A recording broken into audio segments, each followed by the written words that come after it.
আল্লাহর আইনে যে আদালত চালানো লাগে, আল্লাহর আইনে দেশ চালানো লাগে, আল্লাহর আইনে পরিবার চালানো লাগে,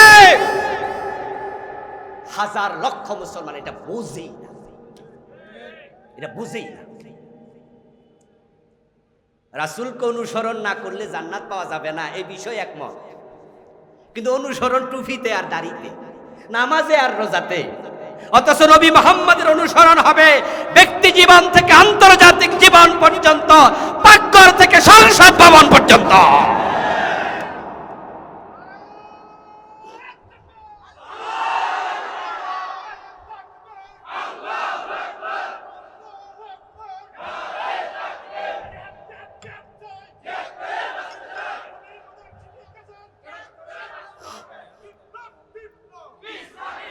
আমার প্রিয় ভাইরা, শুধু নামাজে ঢোকার সময় ডান পা না বাম পা ভাববেন, ঘুমানোর সময় ডান কাত না বাম কাত ভাববেন, খাওয়ার সময় ডান হাতে না বাম হাতে ভাববেন, কিন্তু খাবারটা হালাল কিনা সেটা ভাববেন না।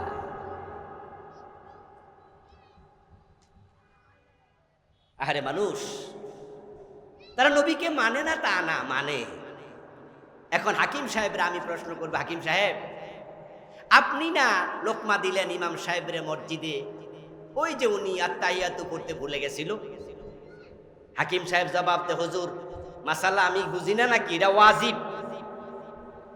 আর ইমাম সাহেব ভুল করছে, তাই আমি মুসল্লি হিসাবে কি দিছি, লোকমা দিছি। আমি আবার বললাম তাহলে চোর ধরে হাত কাটা এই মামলার রায়তে এত ফরজ, আপনি এটা কেন দিলেন না? উনি বলবো, হুজুর আপনি কি আমার চাকরি খাইতে আইছেন? যে আইন ফলো করে আমি রায় দেই, সে রায়ের মাঝে তো আছে হাত কাটো না, জেলে দাও। এখন হাত কাটতে রায় দিলে তো আমার চাকরিটা সাথে সাথে শেষ। তাহলে চাকরির দোহাই দিয়া তুমি কোরআনের আইন লঙ্ঘন করলাম। ও হাকিম, তোমার সাথে আমি একমত, তুমি চাইলেও হাত কাটা রায় দিতে পারবা না, কারণ আইনে তো নাই। আর তুমি রায় যদি দাও, তারপরও সরকার কিন্তু হাত কাটতে দেবে না, আইনে তো নাই। কিন্তু আমার প্রশ্ন, যে আইন পরিবর্তন করলে হাত কাটা যায়, রাষ্ট্রে সে কোরআনের আইন কায়েমের জন্য তুমি কি ভূমিকা রাখছ?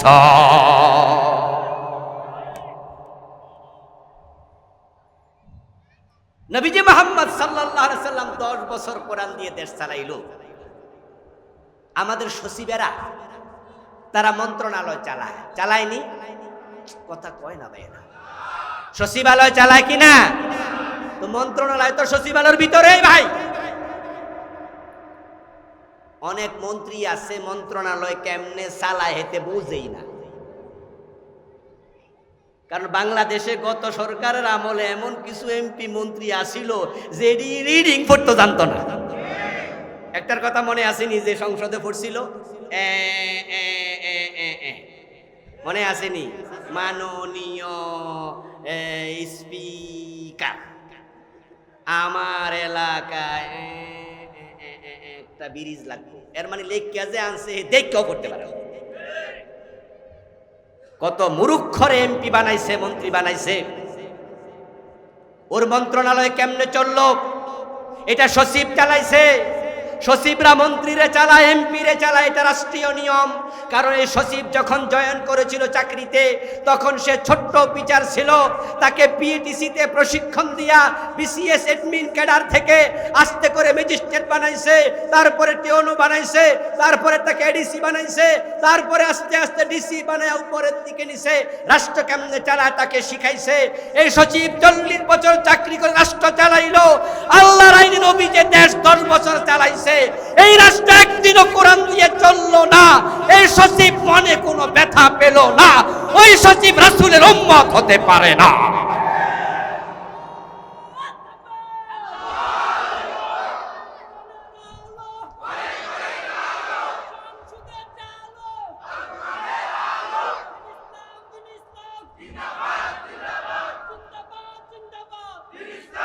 প্রিয় ভাইরা, নবীজিকে অনুসরণ করা ফরজ, এটা আপনি বুঝেন। ভাইরা, পিছনে জায়গা নাই, ফিল আপ হয়ে গেছে প্রায়। এই জন্য আপনারা যারা ফাঁকা রাখছেন তারা কি একটু কষ্ট করবেন, নাড়াচাড়া দেবেন একটু। যদি 100 জন 200 জন ভাইও ঢুকতে পারে তাদের জন্য একটু সুবিধা হয় আর কি। জি মাশাআল্লাহ, সামনের দিকে চলে আসেন, বাউন্ডারি পার হইয়া সামনেও চলে আসেন। বাসের বাউন্ডারি, অসুবিধা নাই, বসে যান। একটু জিকির করুন, লা ইলাহা ইল্লাল্লাহ। ইসলাম ওয়ালাদের পজিশন ছিল number 4, fourth position. Number 1 Awami League, number 2 BNP, number 1 BNP, number 2 Awami League, 3 নাম্বারে ছিল জাতীয় পার্টি। ইসলাম ওয়ালারা ছিলাম 4 নাম্বারে। এবার জুলাইয়ের আন্দোলনের পর আওয়ামী লীগ নিজেরা এলিমিনেশন হয়ে গেল, নিজেরা দেশ ছেড়ে পালিয়ে গেল, সাথে জাতীয় পার্টিও নিষ্প্রভ হয়ে গেল। আল্লাহ ইসলাম ওয়ালাদেরকে অলরেডি দ্বিতীয় পজিশনে এনে রেখেছেন।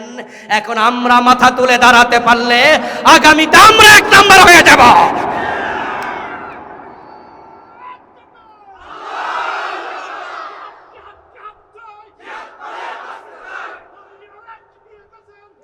প্রিয় ভাইরা, আল্লাহর নবীর জীবনের লক্ষ্য দিনের বিজয়। 54 বছরের বাংলাদেশে আমরা একদিনও দিনের বিজয় করতে পারি নাই, একদিনের জন্য দেখি নাই। হাসরের ময়দানে আল্লাহ প্রশ্ন করলে জবাব দেওয়ার সুযোগ থাকবে না। 92% মুসলমান দিন কেনই বিজয়ী হলো না? যেহেতু এবার আল্লাহ সুযোগ করে দিয়েছে, আমরা কোনো দল বুঝি না, মত বুঝি না, ব্যক্তি বুঝি না, আমরা কোরআন বিজয়ের জন্য ঝাঁপিয়ে পড়তে চাই।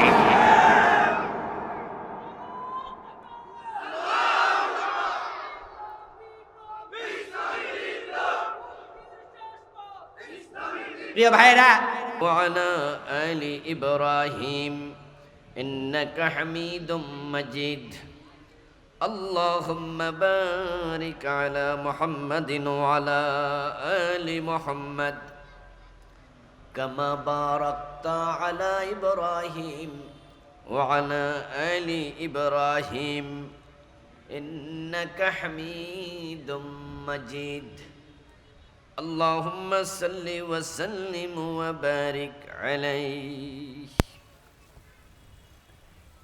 বাইতুল আরাফ জামে মসজিদ কমিটি কর্তৃক আয়োজিত আজকের এই চমৎকার সিরাতুন নবী সাল্লাল্লাহু আলাইহি ওয়াসাল্লাম মাহফিলের সম্মানিত সভাপতি, বিশিষ্ট শিক্ষাবিদ মুহতারাম আবু তালেব চৌধুরী সাহেব, আজকের মাহফিলের সম্মানিত প্রধান মেহমান, বিশ্বনন্দিত আলেম,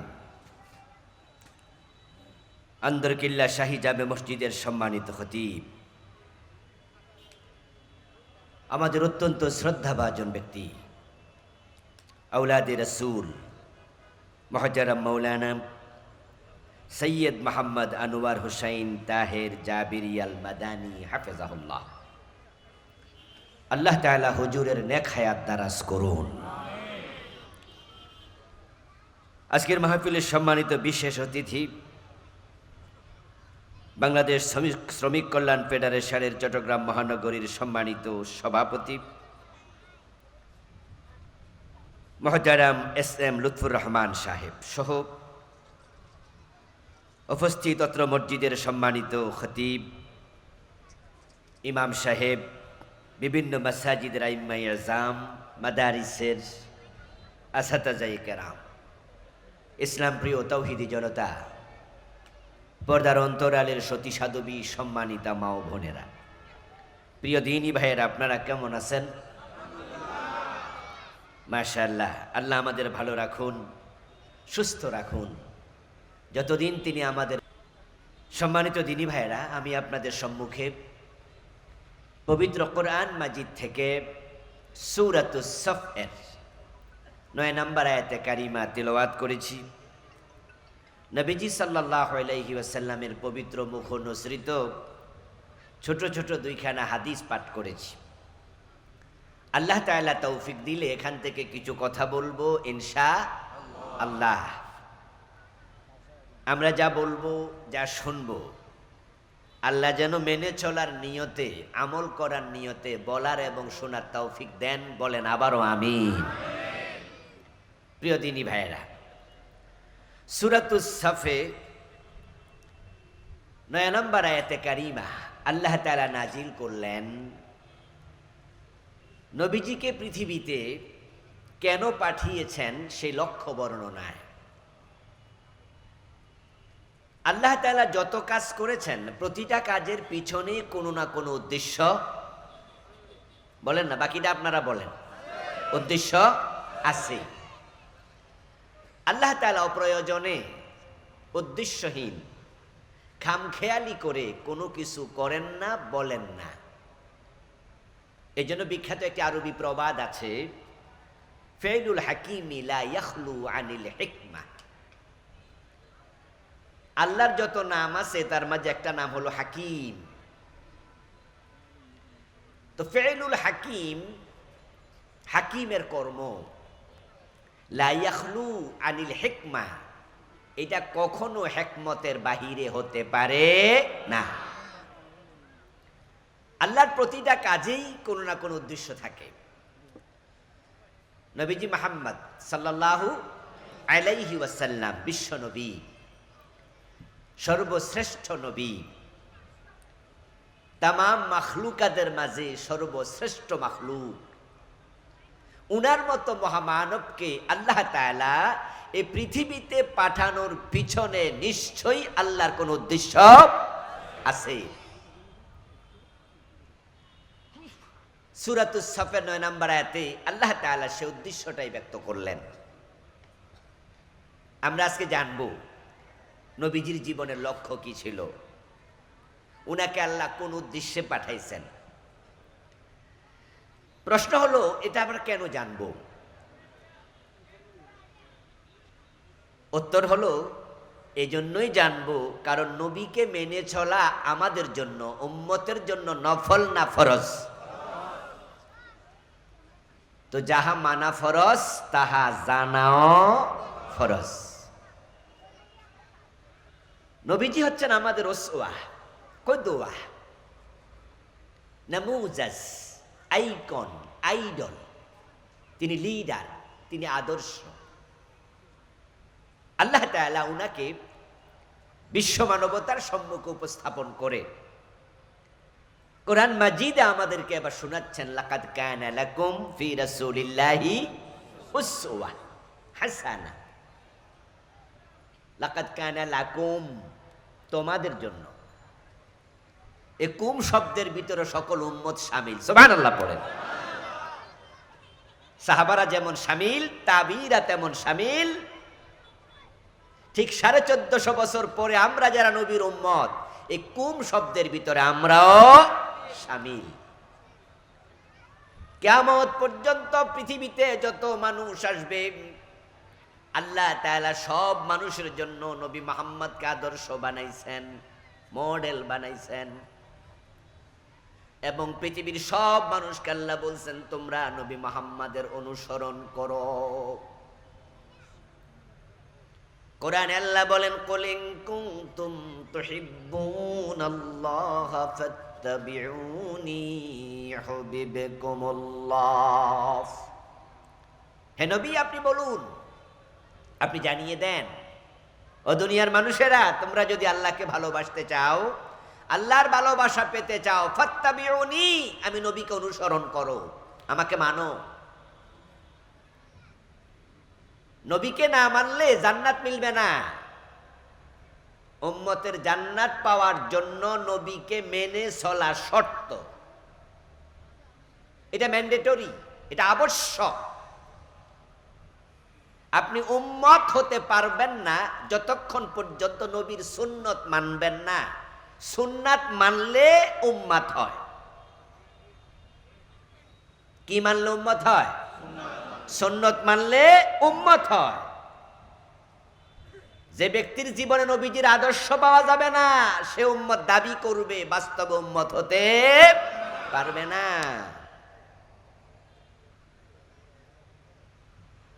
একজন সাহাবী নামাজের ইমামতি করলেন। সেদিন হযরত ওমর রাদিয়াল্লাহু তাআলা আনহু সেই সাহাবীর মুক্তাদি হয়ে নামাজ পড়লেন। নামাজের সালাম ফিরানোর সাথে সাথেই হযরত ওমর উনার হয়তো কোমরে অথবা গলায় পাগড়ি বা গামছা ছিল, তিনি গামছাটা খুলে ওই ইমাম সাহেবের গলার মাঝে লাগাইয়া দিলেন। ইমাম সাহেব সালাম ফিরাইল, হযরত ওমর উনার পাগড়ি অথবা গামছা যেটা সাথে ছিল এটা গলার মাঝে বাঁধছে। গলার মাঝে বাইদা শক্ত করে ধরছে, ধরে বলে, এই মিয়া, তুমি যে নামাজ পড়লা, যে কেরাত তুমি পড়লে, এই কেরাত তো রাসূলের কেরাতের সাথে মিলে না। নিজে বানায়া বানায়া উল্টা পাল্টা নামাজ পড়াইবা, এটা হবে না। ও সাহাবী বলে, আরে ওমর, আপনি আমার এরকম গলার মাঝে গামছা লাগাইলেন, এটা কেমন হয়ে গেল না? আমি তো ভুলভাল কিছু পড়ি নাই, আমি তো এটা রাসূল থেকে শিখেছি, উনাকে অনুসরণ করেই আমি পড়েছি। ওমর বলে, না, বাজে কথা বলো না, এই সূরা রাসূল আমাকে শিখাইছে, তোমার সাথে মিলে নাই। যেহেতু তুমি বলতেছো রাসূল তোমাকে শিখিয়েছে, তাহলে সমাধান করার জন্য চলো, তোমাকে রাসূল পর্যন্ত আমি নিয়ে যাই, তবে যেন তুমি পালাতে না পারো, সেজন্য আমি গামছা ছাড়বো না। এই গলার মাঝে ওমর তো একটু তেরা মানুষ, খুব কঠিন মানুষ, একবারে ডেসপারেট, ঢেমকেয়ার টাইপের লোক। ঠিক গলার মাঝে গামছাটা লাগাইয়া তিনি টানতে টানতে রাসূলের সামনে হাজির করলেন। নবীজি সাল্লাল্লাহু আলাইহি সাল্লাম বলে, ওমর, আর তুমি এসব কি করো? গামছা খোলো। বলে, না হুজুরে, ফলাই যাবো। রাসূল বলে, না, ফলাবে না। ওই সাহাবী বলছে, ইয়া রাসূলুল্লাহ, দেখেন আমার সাথে কি আচরণটা উনি করতেছে। ওমর, কোন অপরাধে তার গলায় গামছা লাগাইছো? বলো, হুজুর, ও বেটা নামাজের ইমামতি করছিল,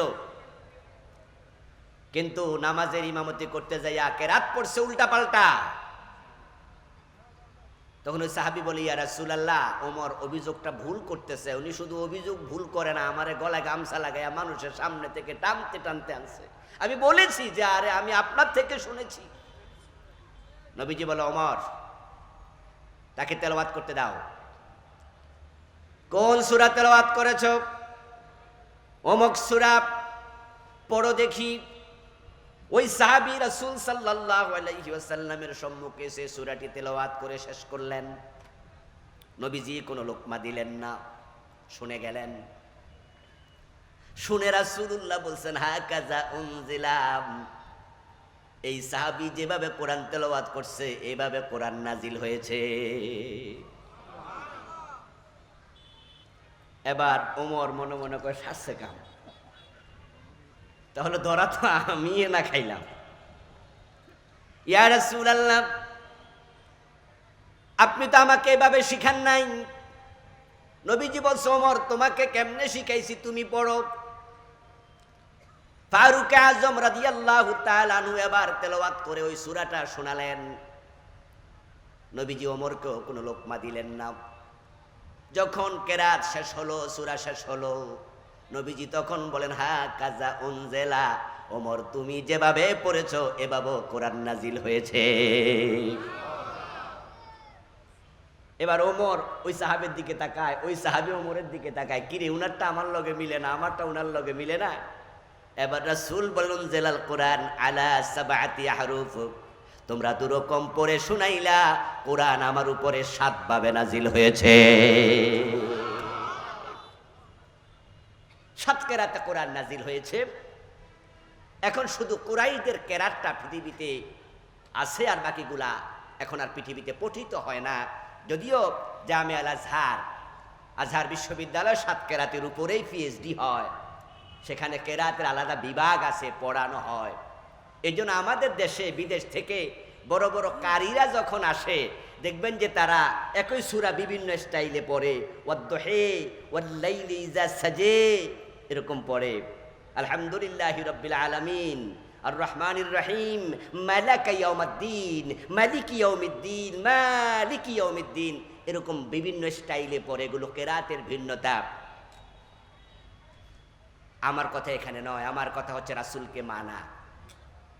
হযরত ওমর যখন দেখলেন ওই সাহাবী রাসূলকে অনুসরণ না করে তেলাওয়াত করেছে ভিন্ন স্টাইলে, গলায় গামছা লাগাতে দেরি করেন নাই, কারণ ওমর জানে নবীকে না মানলে নামাজ হয় না।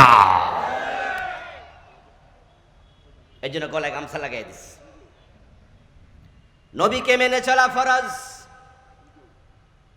যদি কোন উম্মত সুন্নাত না মানে, নবীকে অনুসরণ না করে, ওই উম্মত হাসরের ময়দানে ধরা খেয়ে যাবে। قال رسول الله صلى الله عليه وسلم كل امتي يدخلون الجنة إلا من أبى قيل من أبى يا رسول الله قال من أطاعني دخل الجنة ومن عصاني فقد أبى নবীজি বলছেন আমার সব উম্মত জান্নাতে যাবে, কিন্তু যে অস্বীকারী ওই উম্মত জান্নাত পাবে না। কোন এক সাহাবী প্রশ্ন করলেন, ইয়া রাসূলুল্লাহ, অস্বীকারী এমন আবার কি উম্মত, সে আবার কে? রাসূল আবার জবাব দেন, মান আতাআনি দাখালাল জান্নাহ, যে আমার আনুগত্য করবে সেই জান্নাত পাবে, ওয়া মান আসানি ফাকাদ আবা, আর যেই উম্মত আমার আনুগত্য অনুসরণ করবে না, উম্মত দাবি কইরা লাভ নাই, সে জান্নাত পাবে না। এই হাদিস দ্বারা যা স্পষ্ট হয় সেটা হচ্ছে জান্নাতে যেতে হলে নবীকে অনুসরণ করতে হবে। আজকের মাহফিলে আমরা যারা এসেছি, আমরা সকলে কি জান্নাতে যেতে চাই?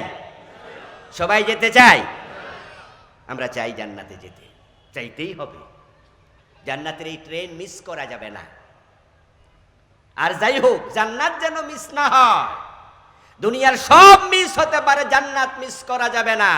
জান্নাত পাওয়ার জন্য প্রয়োজনে মা সারা যায়, বাপ সারা যায়, বউ সারা যায়, সন্তান সারা যায়, প্রয়োজনে জীবন দিতে হয়, রক্ত দিতে হয়, কিন্তু জান্নাত মিস করা যাবে না। এটা লাগবেই। মুমিনের শেষ ঠিকানা হলো জান্নাত। যে জান্নাত পায় নাই সে কিচ্ছু পায় নাই। যে ব্যক্তির জান্নাতি জীবন গঠন করে নাই, তার মতো হতভাগা কেউ নাই। আর যে জান্নাত পেয়েছে, সে সব পেয়েছে, তার মতো সৌভাগ্যবান আর কে আছে? খাওয়ার জন্য খাবার নাই, পরিধান করার জন্য কাপড় নাই, থাকার জন্য ঘর নাই, পরের জায়গায় ভাড়া থাকে, ফুটপাতে রাতের বেলায় ঘুমায়, ঘরটা পর্যন্ত নাই। এমন লোক কি নাই? পুরান কাপড় পরে নতুন কাপড় কেনার সামর্থ্যটাই নাই। 3 বেলার মাঝে মাত্র 1 বেলা খায়, বাকি 2 বেলা উপাস থাকে, এমন লোকও আছে।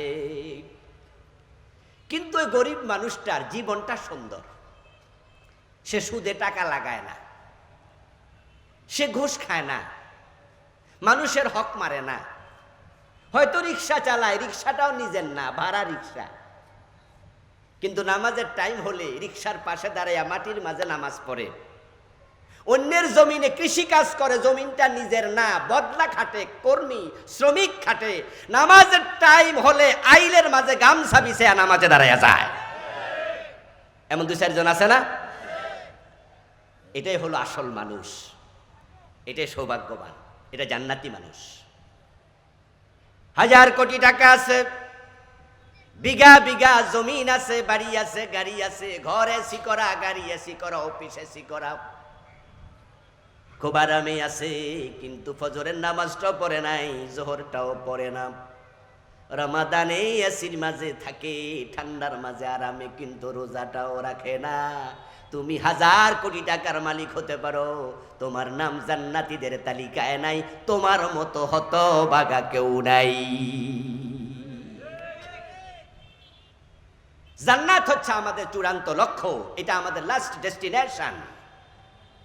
জান্নাতই আমাদের গন্তব্য। আর যারা জান্নাতকে গন্তব্য বানাতে পেরেছে তারাই হচ্ছে খাঁটি মানুষ, সৌভাগ্যবান মানুষ। এই মানুষগুলো জান্নাতের পথে চলতে গিয়া এতটা সিরিয়াস হয়ে যায়, হাসতে হাসতে পাশির মঞ্চে যায়, এরপরও কোনো জালেমের সাথে আপোষ করতে রাজি হয় না, শাহাদাত বরণ করে। কারণ তারা জানে জান্নাতের পথে যদি জীবন যায় কোনো লস নাই। দুনিয়ার মানুষের কাছে এটা ফাঁসির রশি, তাদের কাছে এটা জান্নাতের ফুলের মালা। ওই মানুষগুলো জানে জুলুম করে শহীদ করা হচ্ছে, তাদের ফাঁসির রশির এই পাশে দুনিয়া, ওই পাশে আল্লাহর জান্নাত অপেক্ষা করছে। আল্লাহর জান্নাতের পথ থেকে তারা এক চুল পরিমাণ সরে না। আজকের মাহফিলে আমরা যারা এসেছি আমরা সবাই জান্নাতে যেতে চাই, কিন্তু চাইলেই কি জান্নাতে যাওয়া যায়? তাহলে তো হিন্দুরাও চলে যাবে। কারণ জান্নাতে যাওয়ার শখ হিন্দুদেরও আছে, বৌদ্ধদের আছে, ইহুদিদের আছে, খ্রিস্টানদের আছে। যারা নাস্তিক নয়, বিধর্মী কিন্তু আস্তিক। নাস্তিক আর আস্তিক বোঝেন তো নিশ্চয়ই। বিধর্মী কিন্তু আস্তিক, স্রষ্টা বিশ্বাস করে। আমেরিকার যে ডলার আছে, ওই ডলারের মাঝে লেখা আছে উই ট্রাস্ট অন গড। আমেরিকার ডলারে, গত অগাস্ট আমি গিয়েছিলাম আমেরিকা, কনফারেন্স ছিল আলহামদুলিল্লাহ। তাদের ডলারের মাঝে লেখা গোল করে এরকম we trust on god. Bangla তো আমরা স্রষ্টায় বিশ্বাসী। ও দেশে নাস্তিক আছে কিন্তু জাতীয়ভাবে তারা নাস্তিক নয়। তো যারা হিন্দুদের মাঝে যারা নাস্তিক নয়, আস্তিক, তারা স্বর্গে এবং নরকে বিশ্বাস করে। তাদেরও কিন্তু স্বর্গে যাওয়ার শখ আছে। এই জন্য আপনাদের এই চট্টগ্রাম শহরে এমন কিছু হিন্দু দোকানদার আছে যাদের দোকানে গেলে আপনারা দেখবেন যে তাদের মৃত মা বাবা, বাবা দাদা, মরা মানুষের ছবিটা নাইয়া তার মাঝে সুন্দর করে লিখে দেয় স্বর্গীয় সত্যেন্দ্রনাথ দত্ত, স্বর্গীয় বাবুল চন্দ্র ভৌমিক, স্বর্গীয় নারায়ণ চন্দ্র দাস। এই জাতীয় শব্দ কি আপনাদের চোখে পড়েছে কোনোদিন? স্বর্গীয়, স্বর্গীয় মানে কি? স্বর্গে গেছে না যাবে? কোনটা শব্দের অর্থ কি দাঁড়ালো? যাবে না গেছে গা? ইয়েস, তাদের মরা বাবা অলরেডি স্বর্গে চলে গেছে। স্বর্গ মানে কি? বেহেশত। স্বর্গ মানে জান্নাত।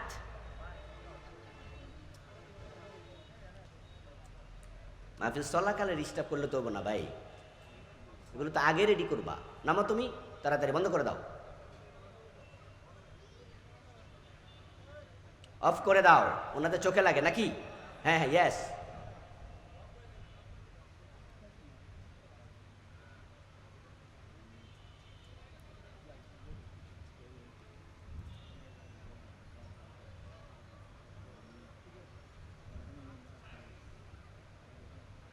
আচ্ছা, তুমি তোমার কাজ করো, এখন অফ হয় নাই, অফ করো, আমরা আলোচনা যাই।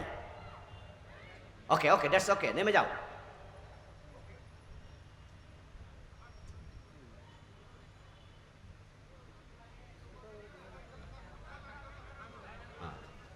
একটু জিকির করুন, লা ইলাহা ইল্লাল্লাহ, লা ইলাহা ইল্লাল্লাহ, লা ইলাহা ইল্লাল্লাহু মুহাম্মাদুর রাসূলুল্লাহ। আমার প্রিয় ভাইরা, স্বর্গে হিন্দু তার বাবারে অলরেডি পাঠাই দিছে, এজন্য নামের মাঝে লেখছে স্বর্গীয় দুলাল চন্দ্র ভৌমিক।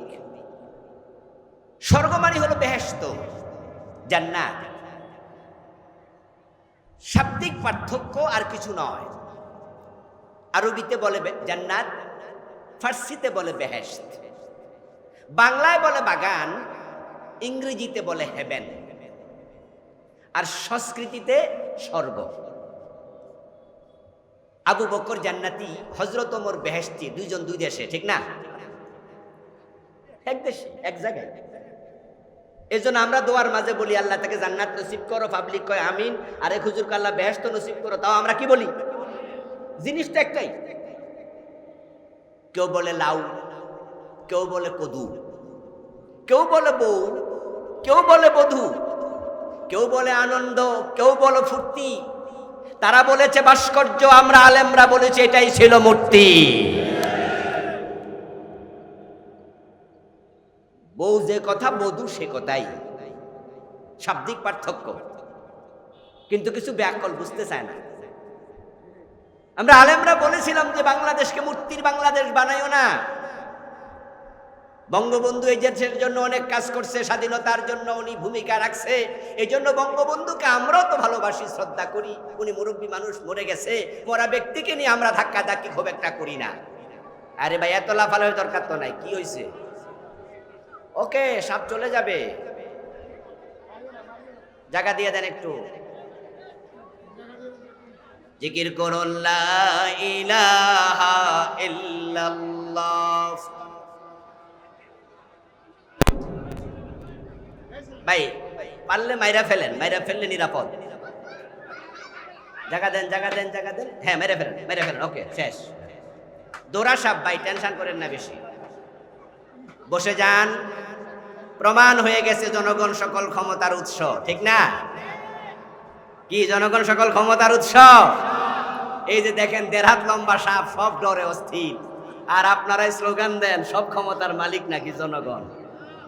আহা, আল্লামা সাইদি রহমতুল্লাহি আলাইহি তিনি এজন্য বলেছিলেন, জনগণ তোমরা যে কত ক্ষমতাওয়ালা এটা তো বুঝাই যায় যদি এই হাজার হাজার লক্ষ লক্ষ জনতার মাহফিলে মাঝখানে একটা বাউয়া ব্যাং লাভ দেয়, পাবলিক লাভ দেয় আরো জোরে। এই হলো তোমাদের ক্ষমতা। আসলে জনগণ ক্ষমতার মালিক না, উৎস না। ক্ষমতার মালিক কে? জনগণ যে ক্ষমতার মালিক না, এই আজকে দৌড়া সাপও বুঝাই দিচ্ছে। দেখছেন নি কয়জন একসাথে লাভ মারছিল?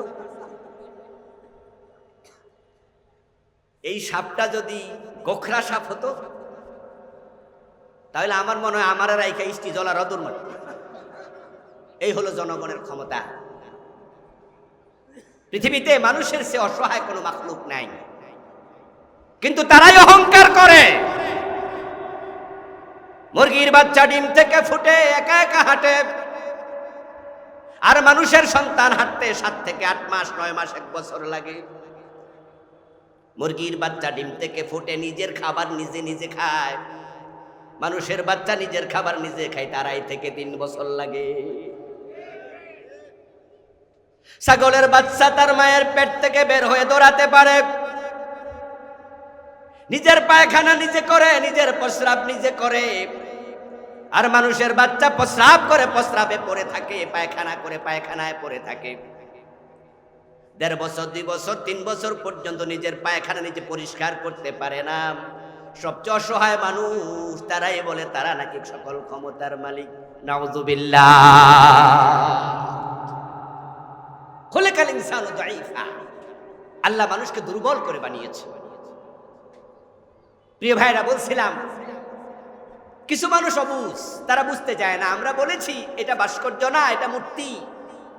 মূর্তির বাংলাদেশ হতে পারে না।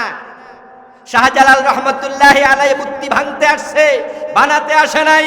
ইব্রাহিম আলাইহিস সালামের সন্তান আমরা মূর্তি ভাঙতে এসেছি, বানাতে আসেনি। বাংলার দেশকে বঙ্গবন্ধুর বড় বড় মূর্তি বানায়া মূর্তির বাংলাদেশ বানায়ও না।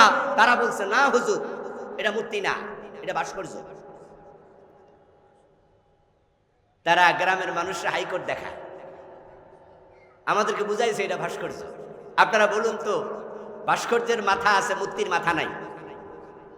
ভাস্কর্যের নাক আছে, মূর্তির নাক নাই। ভাস্কর্যের হাত আছে, মূর্তির হাত নাই। আসলে ভাস্কর্য আর মূর্তি কি 2 জিনিস না 1 জিনিস? স্বর্গ আর জান্নাত 1 জিনিস না 2 জিনিস? সেদিন তারা যদি আমাদের কথা শুনতো বড় ভালোই হতো, কিন্তু আলেমদেরকে বৃদ্ধাঙ্গুল দেখিয়ে তারা বড় বড় মূর্তি বানিয়েছে। একটা মূর্তি এমনও বানাইছে বঙ্গবন্ধুর, তার পিছনে খরচ হয়েছে 2 কোটি, 5 কোটি, 10 কোটি টাকা।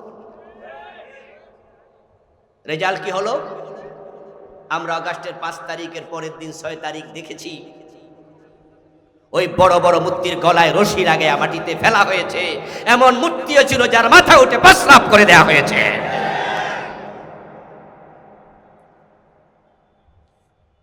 প্রফেসর ইউনূস সাহেবকে কোন এক সাংবাদিক দেখলাম টেলিভিশনে প্রশ্ন করছে, প্রফেসর ইউনূস সাহেব, আপনি এখন ক্ষমতায় আছেন, বঙ্গবন্ধু স্বাধীনতার এদেশের কাণ্ডারি, উনার মূর্তিগুলাকে অসম্মান করা হচ্ছে, এ বিষয়ে আমরা আপনার কাছে জানতে চাই, ক্ষমতায় তো আপনি। তখন প্রফেসর ইউনূস সাহেব বলছিলেন যে আমার এই প্রশ্ন করেন কেন, উনার মাইয়ারে জিগান। পাবলিক যে তার বাবার মাথায় প্রস্রাব করছে কারণ তার মেয়ে এমন আচরণ করেছে, মানুষ মরা বাবার মাথায় প্রস্রাব করে। তার মেয়েরে জিজ্ঞাসা করেন সে এমন কাম কেন করে। প্রিয় ভাইরা, মূর্তি আর ভাস্কর্য এক জিনিস, স্বর্গ আর জান্নাত এক জিনিস। এখন হিন্দু মিয়া বাবার নামের আগে লিখলো স্বর্গীয়, মানে জান্নাতি বেহেশতি। এই যে লিখলো, এই লিখাই প্রমাণ করে স্বর্গে যাওয়ার শখ। বলেন না ভাইরা?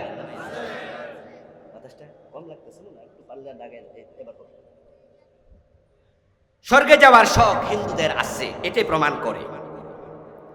আচ্ছা, আপনারা আমরা যেখানে যারা আছি, আমাদের বাবা আমাদের দাদা জান্নাতে যাক এমন আশা কি আমাদের নাই? কিন্তু আপনারা কি কোনোদিন মরা বাবার নামের আগে জান্নাতি আব্দুল জব্বার লিখবেন, বেহেশতি আব্দুল করিম বলবেন? শখ আছে কিন্তু আপনি বলবেন না। আমি যদি বলি বন্ধু আপনার বাবার নামের আগে বলুন আপনি জান্নাতি আব্দুল সালাম আমার বাবার নাম, আপনি বলবেন যে হুজুর আমার বাবা জান্নাতে যাক এটা আমি চাই, কিন্তু জান্নাতি কেমনে লিখি আমি তো জানি না তিনি জান্নাতে আদৌ গেছেন কিনা। তাহলে দেখেন আপনার শখ আছে, আপনি নিশ্চিত না। আর হিন্দু মিয়া স্বর্গীয় লিখছে, এর মানে তার বাবাদের স্বর্গে এসে মোটামুটি নিশ্চিত। শখও আছে এবং তার দৃঢ় বিশ্বাসও আছে তার দাদা স্বর্গীয়, তার বাবা স্বর্গীয়। এবার আপনাদের কাছে একটু প্রশ্ন করি, দয়া করে জবাব দিন, কোন হিন্দু কি স্বর্গে গেছে? কথা বলে না কেন ভাইয়েরা? কোন মুশরিক জান্নাতে গেছে? কোন মুশরিক জান্নাতে যেতে পারবে?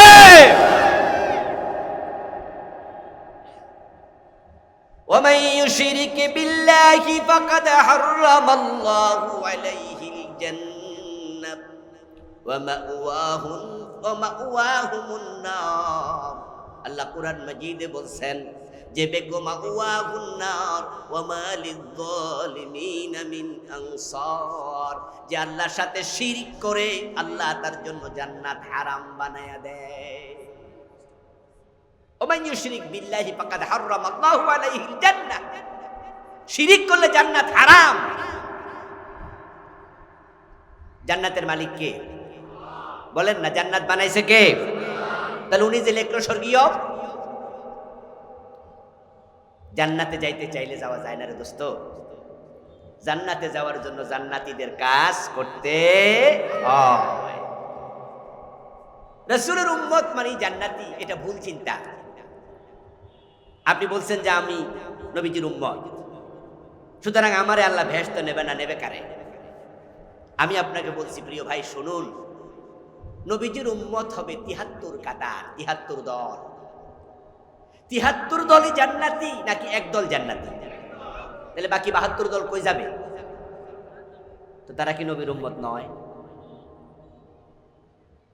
قال رسول الله صلى الله عليه وسلم تفترق أمتي على 73 باب ملة كلهم في النار إلا واحدا।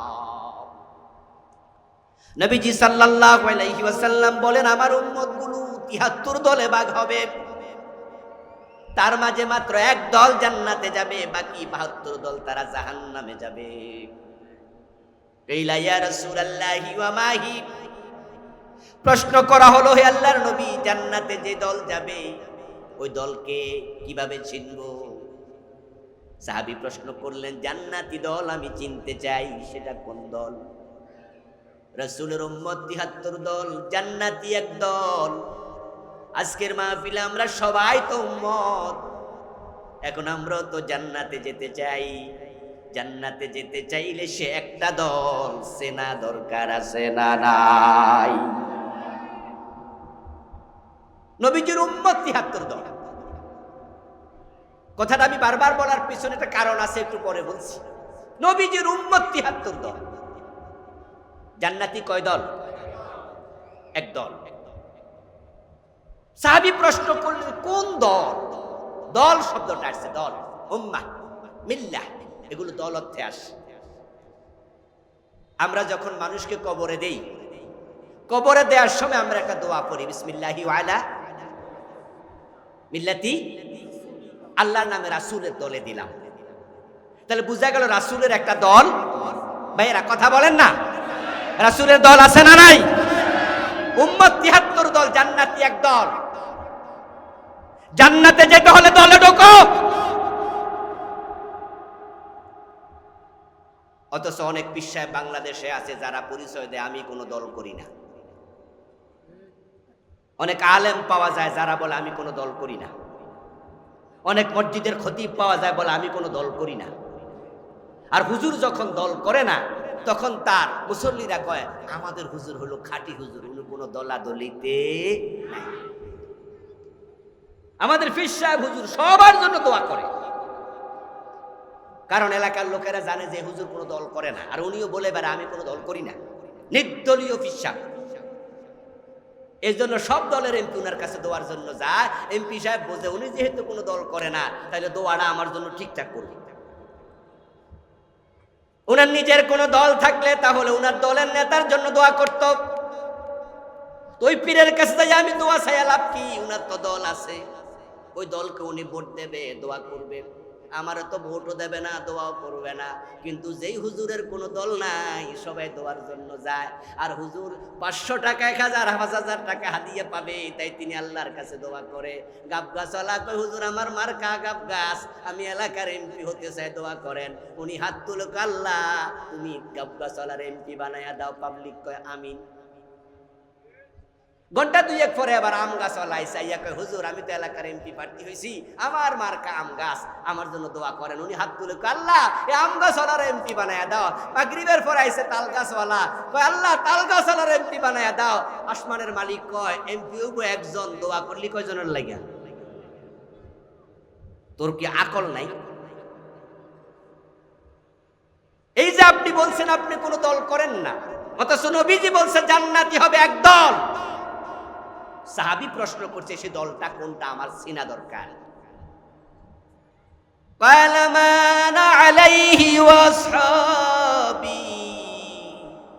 আমার রাসূল জবাব দেন আমি নবী মুহাম্মদ এবং আমার সাহাবারা যেই পথ মতের উপরে আছি, যারা সে কোরআন সুন্নাহর দল বানাবে তারাই হবে জান্নাতি। মা আনা আলাইহি, যার উপর আমি আছি, ওয়াসহাবি, আমার সাহাবারা আছে। নবীজি এবং সাহাবারা ছিলেন আল্লাহর কোরআনের উপরে। কোরআনের ব্যাখ্যা হাদিস নবীজি নিজে ওহী দিয়া হাদিস, রাসূলের কথা হাদিস, রাসূলের কাজ হাদিস। নবীজি যে কাজ হলে চুপ থাকতেন, চুপ থাকার নামও হাদিস। তিনি ওহী কর্তৃক নিয়ন্ত্রিত ছিলেন, তিনি ওহীর উপরে ছিলেন। এজন্য নবীজির দল যখন মদিনায় সংসদে গেল, মক্কায় তো পারে নাই, 13 বছর চেষ্টা করলেন, হিজরত করতে বাধ্য হলেন। মদিনায় যাওয়ার পর নবীজির দল সংসদের নেতা, নবীজি হয়ে গেলেন প্রেসিডেন্ট, আবু বকর, ওমর, ওসমান হয়ে গেল মন্ত্রী, এমপি। 10 বছর রাসূল মদিনা শাসন করেছে। নবীজির দল মদিনায় যখন সংসদে থাকে, মদিনায় রাষ্ট্র চালায় নবীজি মুহাম্মদ। আপনাদের কাছে আমার প্রশ্ন, তখন সংবিধান কি পাবলিকে বানাইছে না আল্লাহর সংবিধান কোরআন মানছে? নবীজি মন মতো দেশ চালাইছে না কোরআন মতো চালাইছে? ব্যক্তিরা মানুষেরা মিলে আইন বানাইছে না আল্লাহর আইন ফলো করছে? আবু বকর, ওমর, ওসমান, আলী রাদিয়াল্লাহু তাআলা আনহুম 4 জন খলিফা 30 বছর নবীজির পর মদিনা শাসন করছে অর্ধ পৃথিবী। আমার বন্ধু হযরত ওমর রাদিয়াল্লাহু তাআলা আনহু মদিনার প্রেসিডেন্ট, অর্ধ দুনিয়ার সম্রাট। ওনার ছেলে আবু শামা মদ পান করেছে, হযরত ওমর ছেলেকেও রেহাই দেন নাই। কারণ নবীজির আদর্শের বাহিরে তারা চলতেন না, কোরআন সুন্নাহর বাহিরে চলতেন না। নবীজির আইন ছিল মদ পান করলে 80 বেত দিতে হবে। কবি নজরুল বলেছেন, মদ্যপানের অপরাধে প্রিয় পুত্রকে নিজ করে মেরেছ দোররা, মরেছে পুত্র তোমারই চোখের পরে। নবীজি সাল্লাল্লাহু আলাইহি ওয়াসাল্লামের কাছে মহিলা চোর ধরা পড়লো, মামলা আসলো। নবীজি রায় দিয়ে দিলেন, কোরআনের আলোকে মহিলার হাত কেটে দাও। সাহাবায়ে কেরাম রাদিয়াল্লাহু তাআলা আনহু, মুসামা বিন যায়েদ রাদিয়াল্লাহু তাআলা আনহুমার মাধ্যমে নবীজির কাছে প্রস্তাব পাঠালেন, ওই মহিলার হাত না কেটে অন্য কোনো শাস্তি দেয়া যায় কিনা একটু বিবেচনা করুন। নবীজি সাল্লাল্লাহু আলাইহি ওয়াসাল্লাম সাহাবাদেরকে ডাকলেন, খুতবা দেওয়ার জন্য দাঁড়ালেন। কথা বলার সময় ওনার চেহারা লাল হয়ে গেল। উনি বললেন, তোমরা আমার কাছে আল্লাহর আইন পরিবর্তন করার জন্য সুপারিশ পাঠাইছো। চোর ধরে হাত কাটার কথা আল্লাহর কোরআনে আছে না নাই? এখন তারা বলে, নবী অন্য কোন শাস্তি দেয়া যায় কিনা বিবেচনা করুন। রাসূল বলেন, আল্লাহর আইন পরিবর্তনের জন্য তোমরা সুপারিশ করছো বুঝি? ও আমার সাহাবারা, কান খুলে শোনো। লাও আন্না ফাতিমাতা বিনতা মুহাম্মাদিন সারাকাত ইন্না মুহাম্মাদান লা ইয়াকতাউ ইয়াদাহা। মদিনার ওই মহিলা নয়, যদি মুহাম্মাদের মেয়ে ফাতেমা চুরি করে ধরা পড়ে, ফাতেমা চুরি করলে মুহাম্মদ ফাতেমার হাতও কেটেই দেবে। নবীজিকে অনুসরণ করা ফরজ। রাসূল সাল্লাল্লাহু আলাইহি ওয়াসাল্লাম 10 বছর মদিনা চালাইলেন যে আদর্শে। আবু বকর, ওমর, ওসমান, আলী যেভাবে চালাইলেন, আল্লাহর কোরআন এবং রাসূলের সুন্নাহর আলোকে অর্ধ পৃথিবী। আপনাদের কাছে আমার প্রশ্ন, 54 বছরের বাংলাদেশ কোরআন সুন্নাহর আলোকে আমরা চালাইছি কয়দিন? তো নবীকে অনুসরণ করা না ফরজ? তাহলে ফরজের ব্যাপারে ঘাটতি কেন? রাসূল সাল্লাল্লাহু আলাইহি ওয়াসাল্লাম আমাদের জন্য আদর্শ, আমাদের জন্য মডেল। উনাকে জীবনের প্রতিটি জায়গায় কদমে কদমে পরতে পরতে অনুসরণ করতেই হবে। আল্লাহ তাআলা বলেন, মান ইউতিউর রাসূলা ফাকাদ আতাল্লাহ। যে ব্যক্তি রাসূলকে অনুসরণ করলো, সে যেন স্বয়ং আল্লাহকে অনুসরণ করলো। আমি আশা করছি এতক্ষণ পর্যন্ত যে ওয়াজ আমি করলাম, রাসূলকে মানতেই হবে, এই বিষয়ে কারো দ্বিমত থাকার কথা না। কারো দ্বিমত আছে? না। আমরা এখানে বিভিন্ন দলের লোক আছে। বাংলাদেশ বৈচিত্র্যপূর্ণ দেশ, এখানে মত এবং পথ ভিন্ন ভিন্ন আছে। এ বিষয়ে আমরা সবাই স্বীকার করি, কোনো অসুবিধা নাই, ভিন্ন ভিন্ন মত থাকতেই পারে, কিন্তু রাসূলকে মানতে হবে, এটা নিয়ে কারো ভিন্ন মত আছে? এ বিষয়ে আমরা একমত। জান্নাতে যেতে হলে আল্লাহ ওজন করে দেখবে তোমার জীবন রাসূলের সাথে মিলল কিনা। তো নবীজিকে মানার ব্যাপারে আমাদের এখানে কারো দ্বিমত নাই, আমরা মানিও বটে, কিন্তু সমস্যা আছে একটা জায়গা, ভালো সমস্যা। সেটা হলো আমরা নবীজিকে মানি ততক্ষণ সুবিধা আছে, যখনই আমরা দেখি কোনো অসুবিধা, তখন রাসূলকে মানার ব্যাপারে আমরা সিরিয়াস থাকি না। যেমন একজন বিচারক, আপনাদের চট্টগ্রাম জজকোর্টের বিচারক, জোহরের নামাজের সময় হলো, আজানের পরে নামাজে যায়, 5 ওয়াক্ত নামাজ পড়ে, এমন বিচারক আছে না? অনেক আছে, অনেক হাকিম আছে। হাকিম সাহেব জোহরের নামাজ পড়ে মসজিদে গেলেন। আমরা যখন মসজিদে যাই তখন কোন পা দিয়ে ঢুকি? কথা বলে না ভাইয়েরা? কোন পা দিয়ে বের হই? এ নিয়ে কারো দ্বিমত আছে?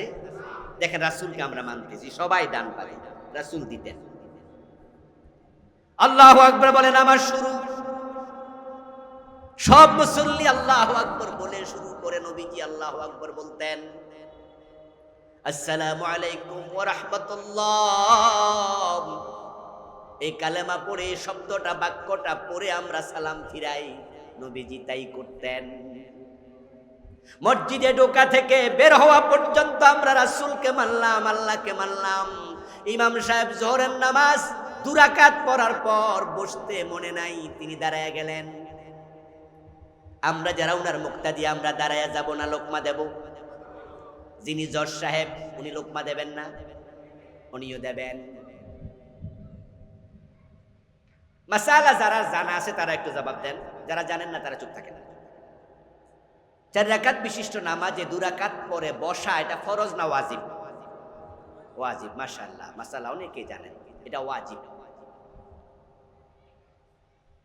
ওয়াজিব মানে আবশ্যক, এটা তরক করলে সজদা দিতে হবে।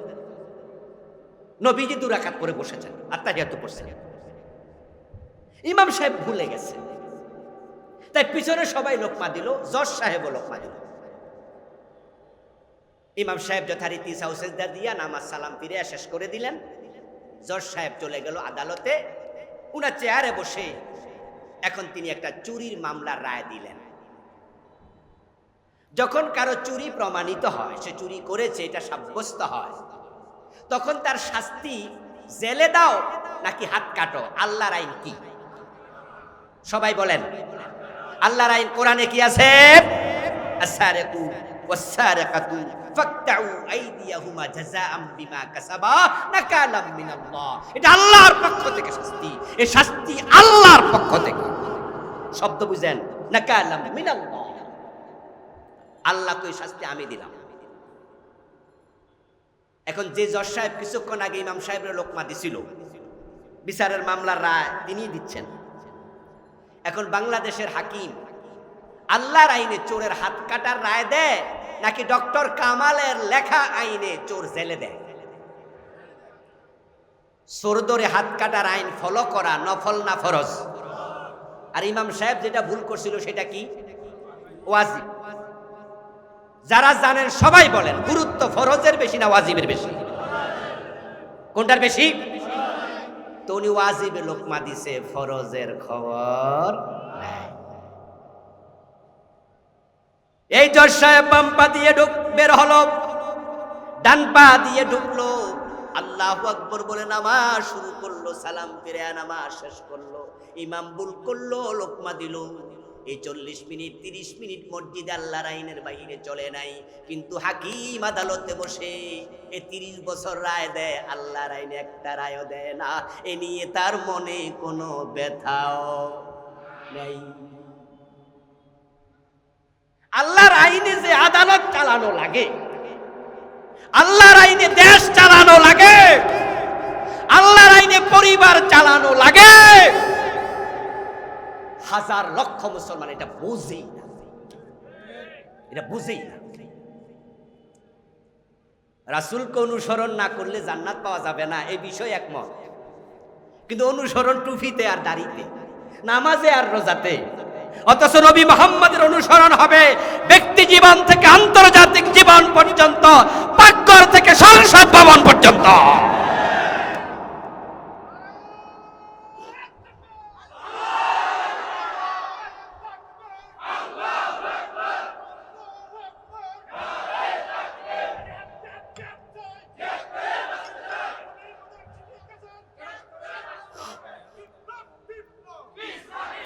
আমার প্রিয় ভাইরা, শুধু নামাজে ঢোকার সময় ডান পা না বাম পা ভাববেন, ঘুমানোর সময় ডান কাত না বাম কাত ভাববেন, খাওয়ার সময় ডান হাতে না বাম হাতে ভাববেন, কিন্তু খাবারটা হালাল কিনা সেটা ভাববেন না।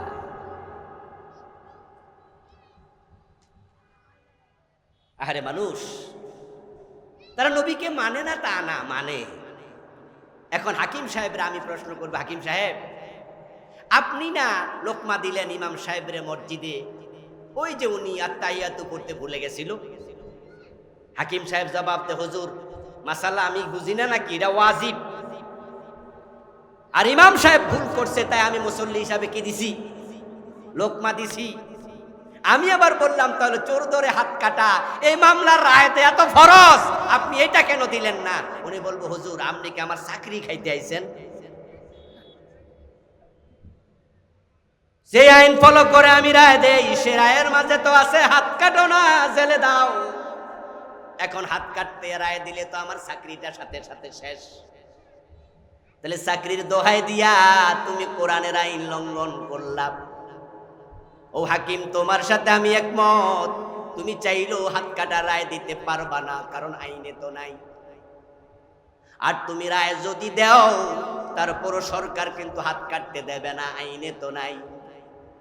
কিন্তু আমার প্রশ্ন, যে আইন পরিবর্তন করলে হাত কাটা যায়, রাষ্ট্রে সে কোরআনের আইন কায়েমের জন্য তুমি কি ভূমিকা রাখছ?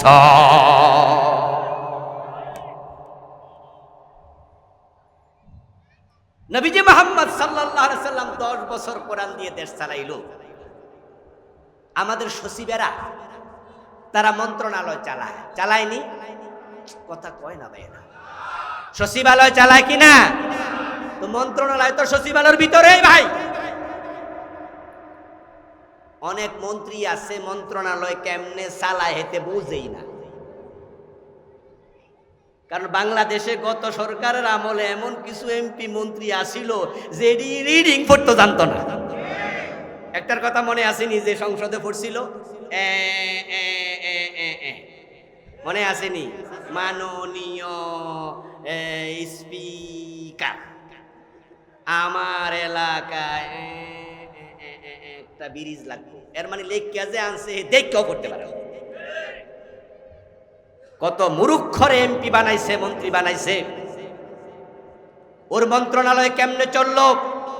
এটা সচিব চালাইছে। সচিবরা মন্ত্রীরে চালায়, এমপিরে চালায়, এটা রাষ্ট্রীয় নিয়ম। কারণ এই সচিব যখন জয়েন করেছিল চাকরিতে, তখন সে ছোট্ট অফিসার ছিল। তাকে পিএটিসিতে প্রশিক্ষণ দিয়া বিসিএস অ্যাডমিন ক্যাডার থেকে আস্তে করে ম্যাজিস্ট্রেট বানাইছে, তারপরে টিওনো বানাইছে, তারপরে তাকে এডিসি বানাইছে, তারপরে আস্তে আস্তে ডিসি বানায় উপরের দিকে নিছে। রাষ্ট্র কেমনে চালায় তাকে শিখাইছে। এই সচিব 40 বছর চাকরি করে রাষ্ট্র চালাইলো। আল্লাহর আইনে নবী যে দেশ 10 বছর চালাইছে, এই রাষ্ট্র একদিনও কোরআন দিয়ে চললো না। এই সচিব মনে কোনো ব্যথা পেল না। ওই সচিব রাসূলের উম্মত হতে পারে না।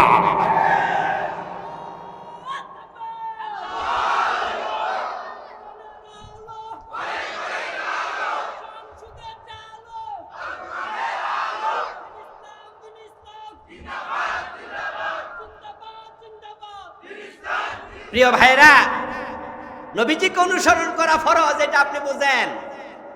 ভাইরা, পিছনে জায়গা নাই, ফিল আপ হয়ে গেছে প্রায়। এই জন্য আপনারা যারা ফাঁকা রাখছেন তারা কি একটু কষ্ট করবেন, নাড়াচাড়া দেবেন একটু। যদি 100 জন 200 জন ভাইও ঢুকতে পারে তাদের জন্য একটু সুবিধা হয় আর কি। জি মাশাআল্লাহ, সামনের দিকে চলে আসেন, বাউন্ডারি পার হইয়া সামনেও চলে আসেন। বাসের বাউন্ডারি, অসুবিধা নাই, বসে যান। একটু জিকির করুন, লা ইলাহা ইল্লাল্লাহ।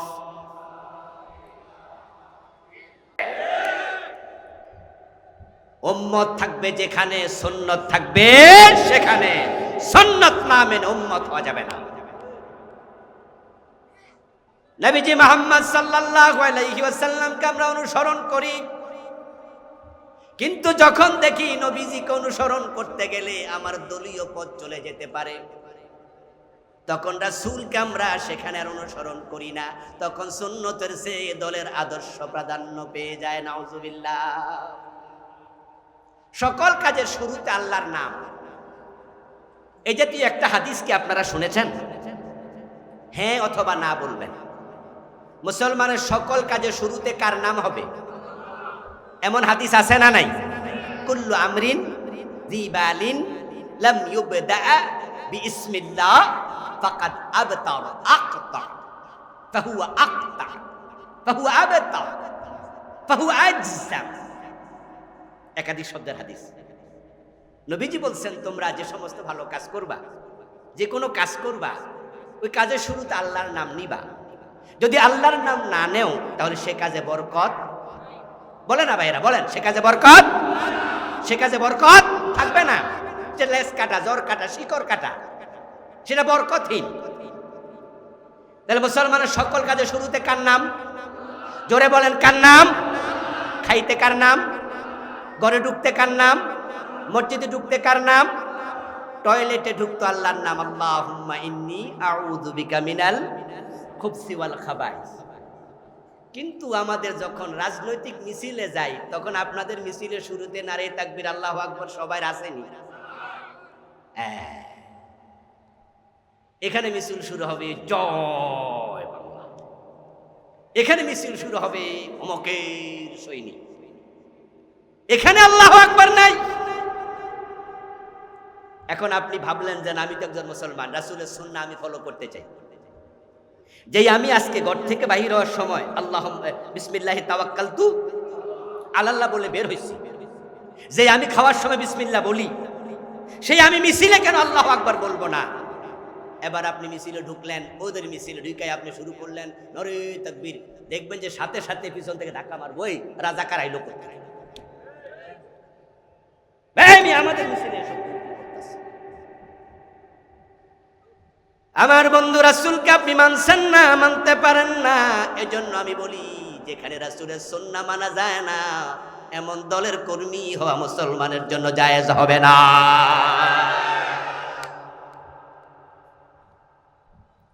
নবীজি সাল্লাল্লাহু আলাইহি ওয়াসাল্লামের জীবনটাই শরিয়া,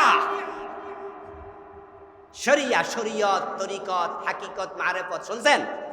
চিটাঙের মানুষ তো এগুলো বেশি শোনে, কারণ মারেফত চিটাঙে একটু বেশি, দেশের অন্য জায়গার তুলনায়। শরীয়ত শব্দের অর্থ হলো বিধান, আইন, নিয়ম, নীতি। নবীজির পুরাটা জীবনই হচ্ছে আমাদের জন্য শরীয়ত। প্রিয় ভাইরা, এখন যেই নবীজির পুরা জীবন আপনার জন্য আমার জন্য শরীয়ত, আপনার দলের নেতা বলে আমরা শরিয়া আইনে বিশ্বাস করি না, এমন নেতা বাংলাদেশে আছে না নাই? আগে যারা ছিল তারা শরীয়ত ওলারা জবাই করত, সুতা নাতা ধরে ফাঁসি দিত। যার জীবনে শরীয়ত যত বেশি মানা ছিল, তার উপরে জালেমদের জুলুম তত বেশি ছিল। হেফাজতের আলেমদেরকে শাপলা চত্বরে গুলি করছে পাখির মতো, কারণ তারা শরীয়তওয়ালা মানুষ। আল্লামা সাইদি রহমতুল্লাহি আলাইহি সহ একদল বড় বড় আলেমকে ফাঁসি দিয়েছে, ইসলাম ওয়ালাদের ফাঁসি দিয়েছে, কারণ তারা শরীয়তওয়ালা ছিল। শরীয়ত ছিল যেখানে, ওই জালেমদের গুলি, জালেমদের ফাঁসির রশি সেখানে ছিল। 15টা বছর, 17টা বছর এ জুলুম তারা করেছে। আল্লাহর ইচ্ছায় ওরা আজকে দেশ ছাড়া, ওরা আজকে পরিচয়হীন হয়ে গেছে। ওই দলের লোকেরা নাম বলতে সাহস করে না দলের, এটা আল্লাহর গজব। ওরা যখন চলে গেল, আমরা এবার ভাবছিলাম রাম এবং বাম চলে গেছে, এখন আমরা যারা বর্তমানে আছি সকলেই আমরা ডান। বলেন আলহামদুলিল্লাহ। বাংলাদেশের সংবিধানে বিসমিল্লাহির রহমানির রহিম শব্দটি ছিল না। শহীদ প্রেসিডেন্ট জিয়াউর রহমান রাহেমাহুল্লাহ, তার জন্য আমরা দোয়া করি, আল্লাহ তার কবরকে জান্নাতে টুকরা বানাও।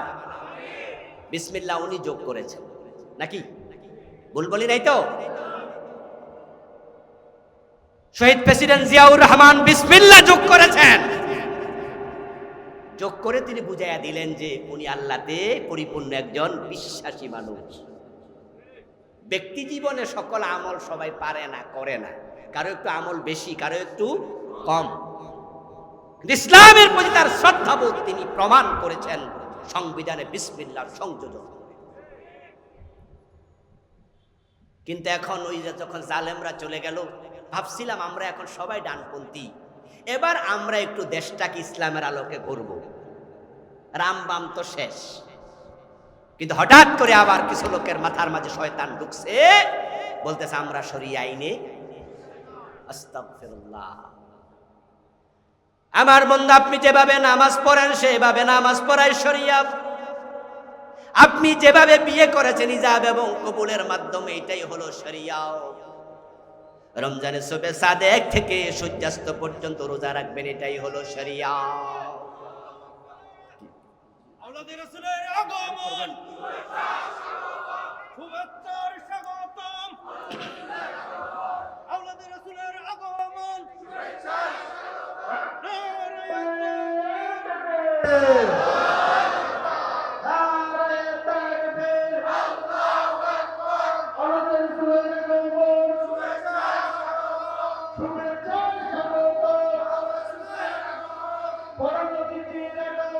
শুভেচ্ছা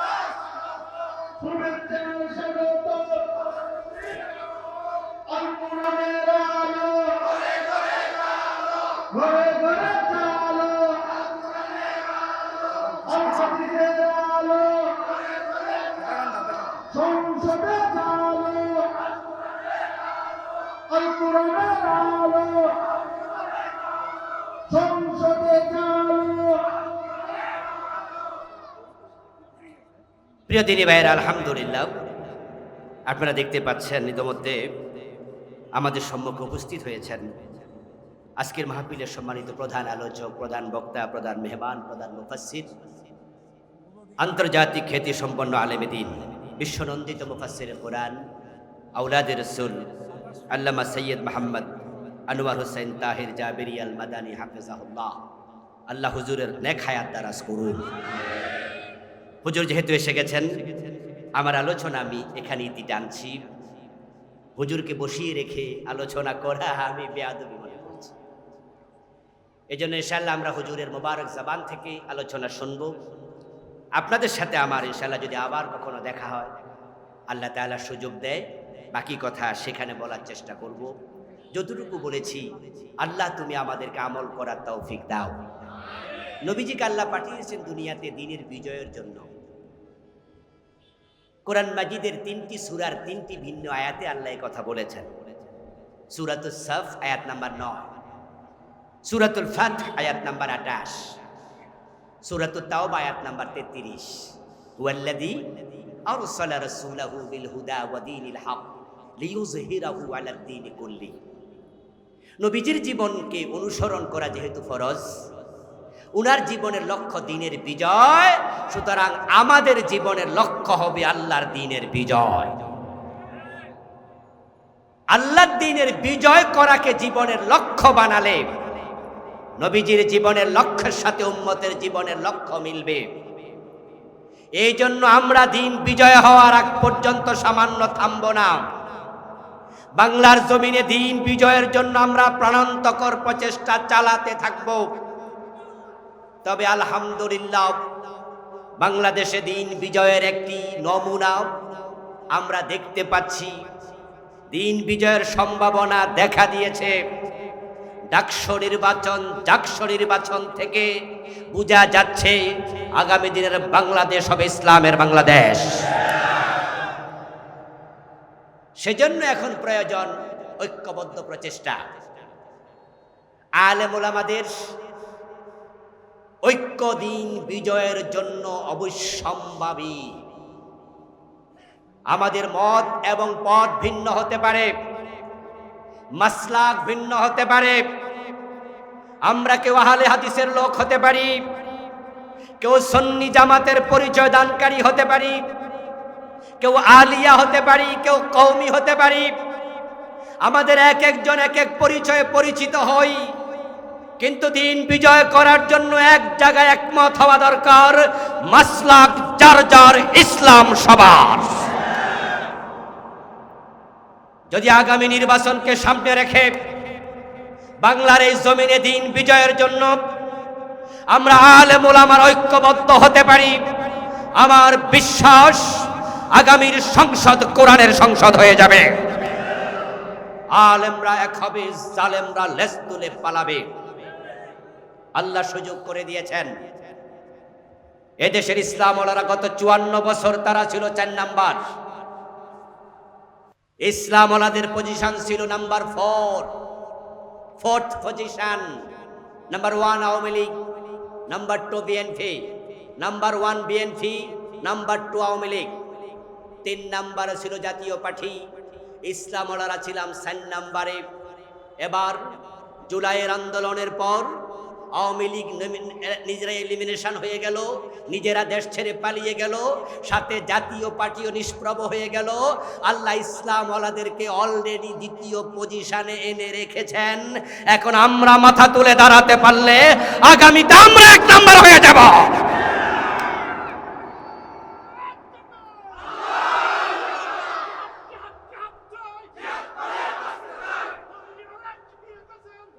প্রিয় ভাইরা, আল্লাহর নবীর জীবনের লক্ষ্য দ্বীনের বিজয়। 54 বছরের বাংলাদেশে আমরা একদিনও দ্বীনের বিজয় করতে পারি নাই, একদিনের জন্য দেখি নাই। হাসরের ময়দানে আল্লাহ প্রশ্ন করলে জবাব দেওয়ার সুযোগ থাকবে না। 92% মুসলমান দিন কেনই বিজয়ী হলো না? যেহেতু এবার আল্লাহ সুযোগ করে দিয়েছে। আমরা কোনো দল বুঝি না, মত বুঝি না, ব্যক্তি বুঝি না, আমরা কোরআন বিজয়ের জন্য ঝাঁপিয়ে পড়তে চাই।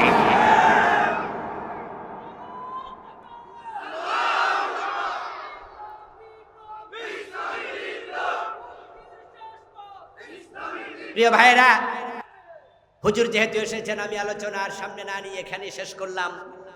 যতটুকু বলেছি আল্লাহ আমাকে যারা শুনলেন তাদেরকে আমল করার তৌফিক দান করুন। হুজুরের কাছে দোয়া চাচ্ছি আমার জন্য, আল্লাহ তাআলা যেন জীবনের বাকি সময়টুকু দিনের জন্য ওয়াকফ করার তৌফিক দেয়। সুস্থতার সাথে কোরআনের কথা বলার জন্য আল্লাহ আমাকে কবুল করে। এই দোয়া হুজুরের কাছে চাচ্ছি, আপনাদের কাছেও চাই।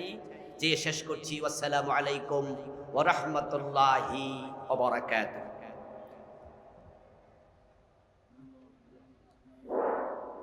আলহামদুলিল্লাহ, জাযাকাল্লাহ খাইর। আমাদের আজকের প্রোগ্রামে, আজকের মাহফিলের সম্মানিত প্রধান বক্তা, বিশিষ্ট আলেমী জনাব ডক্টর আবুল কালাম আজাদ পাশা সাহেবকে এতক্ষণ পর্যন্ত আমাদের উদ্দেশ্যে গুরুত্বপূর্ণ হেদায়েতমূলক বক্তব্য রাখার জন্য সম্মানিত।